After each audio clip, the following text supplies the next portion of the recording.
خاوتي واتاتين والسلام بكم يا جماعة الخير. J'espère que vous allez bien. Zulfellaoun wa salam alaikum. J'espère que vous vous portez bien.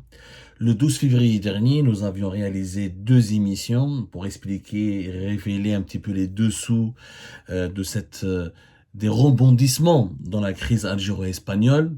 Le 12 février dernier, ça devait marquer le début effectif d'une réconciliation entre l'Algérie et l'Espagne après pratiquement presque 2 ans de crise politique majeure. En tout cas, depuis mars 2022 jusqu'à fin novembre 2023, l'Algérie a gelé ses relations économiques, ses relations diplomatiques, a réduit ses liaisons aériennes, est entrée dans un bras de fer, elle a entamé un bras de fer inédit avec l'Espagne en raison du soutien espagnol à la position marocaine dans le dossier du Sahara occidental. Le conflit a duré 1 année et demie, l'Algérie n'a rien obtenu. On a expliqué 1000 fois que ce conflit, cette crise est la plus inédite, la plus idiote et la plus inutile de l'histoire de l'Algérie.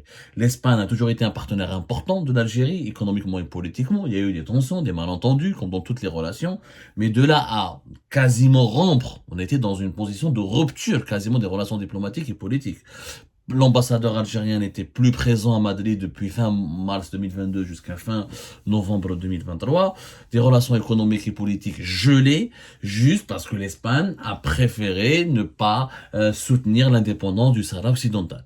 C'est quand même, et à la fin, après 1 année et demie de crise et de beaucoup de pertes économiques pour l'Algérie, parce que, comme pour l'Espagne, parce qu'on parle beaucoup des pertes espagnoles et la réduction des importations, des exportations espagnoles qui sont passées de 3 milliards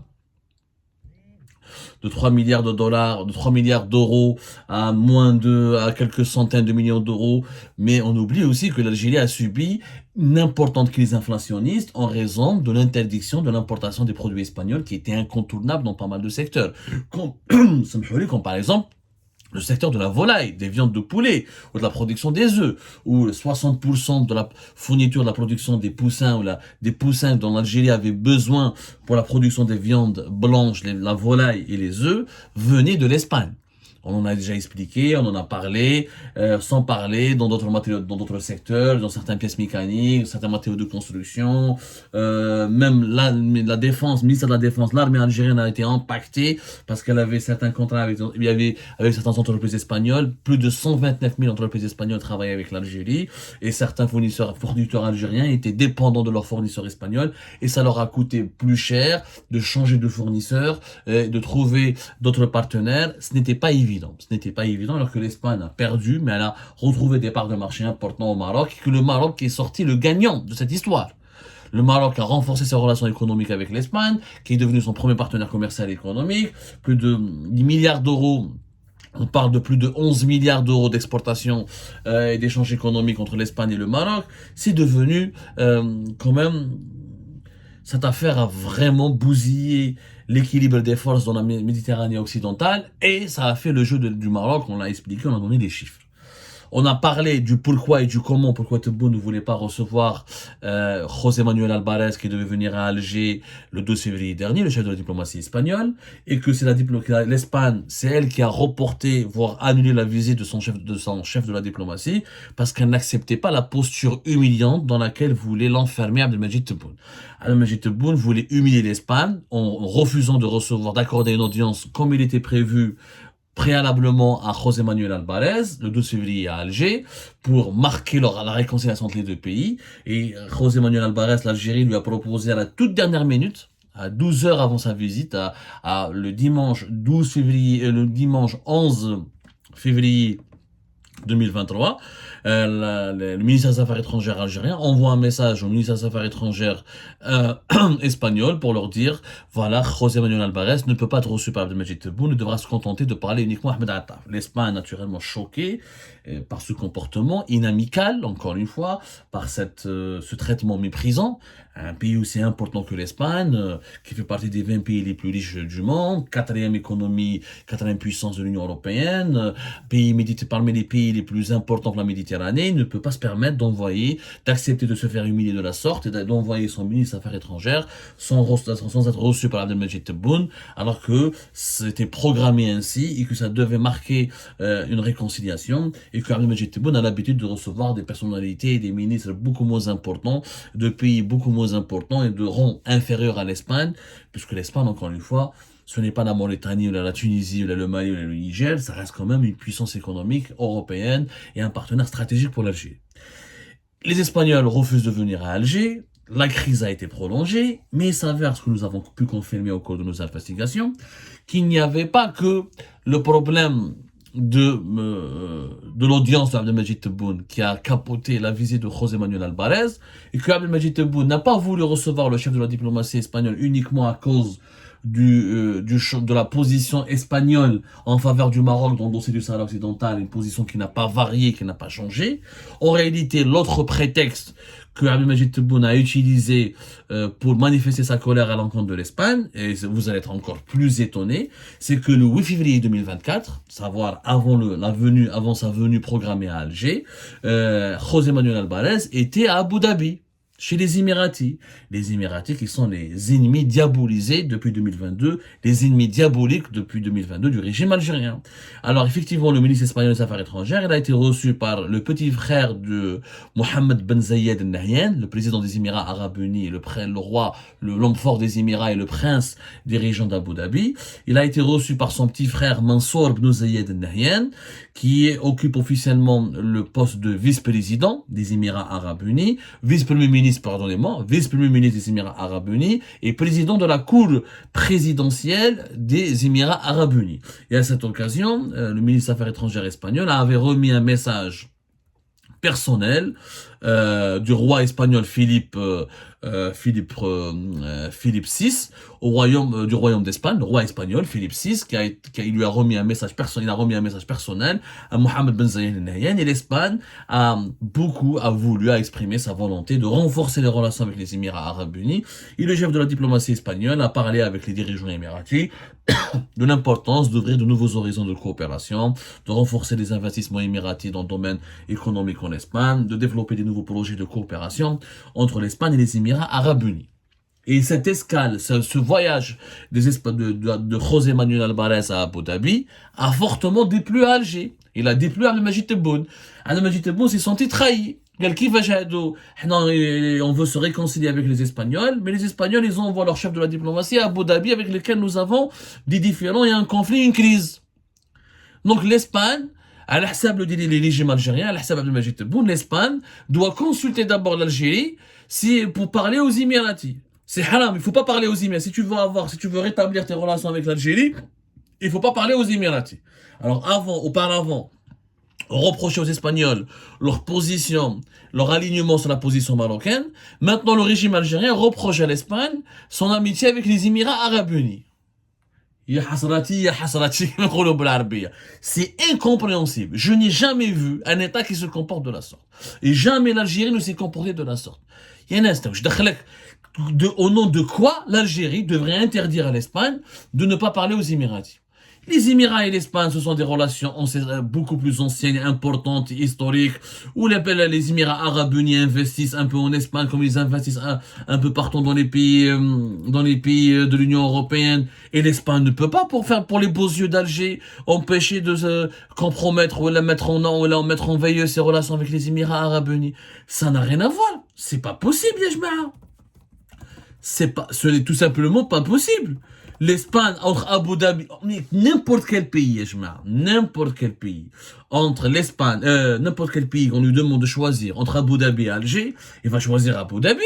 Il dit, attendez, nous, Abu Dhabi, c'est un pays riche, c'est 1000 milliards de dollars de réserves de change et de fonds souverains et d'investissement, c'est Dubaï, attends, mais on peut pas.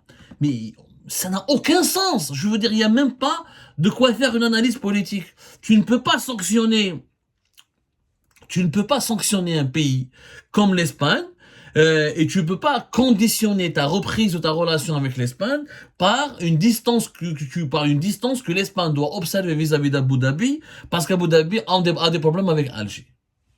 Dans ce cas-là, pourquoi envoyer Saïd Chengreh à Riyad ou en Arabie Saoudite? le pays ami des Émirats, c'est l'Arabie Saoudite. Dans ce cas-là, il faut couper les relations avec l'Égypte. L'Égypte, ce sont des amis aux Émiratis. Il faudra couper les relations avec pas mal de pays africains et arabes parce qu'ils entretiennent d'excellentes relations avec l'Arabie Saoudite, avec les Émirats arabes unis. Il y a pratiquement la quasi-majorité écrasante des pays de l'Union européenne, y compris la France, entretiennent des pays stratégiques et agréables avec les Émirats arabes unis. Et l'Italie aussi entretient des relations stratégiques et intéressantes avec les Émirats arabes unis. Donc, dans ce cas-là, l'Algérie devra se brouiller avec pas mal de pays. Juste parce qu'ils ont une amitié avec les Émirats arabes unis. Ça a été, je vous le confirme et je vous le dis, c'est étonnant. Ben, moi aussi, j'étais étonné. L'une des raisons pour lesquelles Abdelmajid Tebboune n'a pas voulu recevoir José Manuel Alvarez, c'est c'est sa visite. Sa visite avec sa visite à Abu Dhabi et le message qui a été remis à Mohamed Ben Zayed et donc on soupçonne les Espagnols de comploter aussi avec les Émiratis contre l'Algérie. On nage en plein délire, ya jma'a. Ya jma'a, on nage, wallah ya jma'a, on nage en plein délire. On ne peut pas aujourd'hui faire du chantage à des pays, notamment des pays aussi importants comme l'Espagne, et on ne peut pas leur faire on ne peut pas leur demander de cesser ou de ne pas développer leur relation avec Abu Dhabi s'ils veulent remettre ou la développer, s'ils veulent se réconcilier avec l'Algérie ou la développer leur relation avec l'Algérie. C'est tout simplement irrationnel.